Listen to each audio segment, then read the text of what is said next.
د دواړو جهانو سردار مبارک صحابو ته وایي د خپل روړ دپاره د قبر انتظام وکړي چې ولې کله قبر وښکه پاک پیغمبر مبارک وی عبدالله ته به کفن څوک اچوي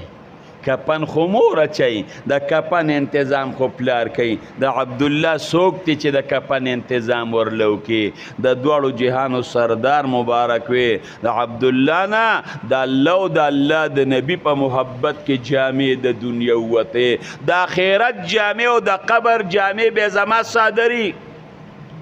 د دنیا جامې ته د الله په مینه کې وتلي دي او د قبر یې چې کومه جامه ده هغه به زما صادري زه به ورته خپل صادر جامه کومه پاک پیغمبر مبارک ورته خپل صادر راوغورځو وایي دې کې عبدالله کفن کې چې په قبر کې دی پروت زما صادر به د عبدالله نه توي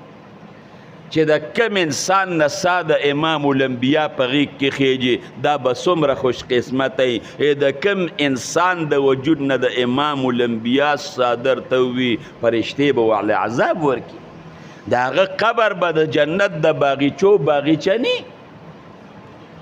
چې کله رسول الله مبارک صادر یې ورته کفن که او قبر ته ورکوزو نو دا د شریعت مسله ده چې قبر ته به مړې څوک سپاري چې یو ښځه مړه شي زوی به یې په قبر کې سپاري چې کوم رشته دار نږدې وي پلار مړ شي زوی به یې سپاري قریبي رشته دار به یې سپاري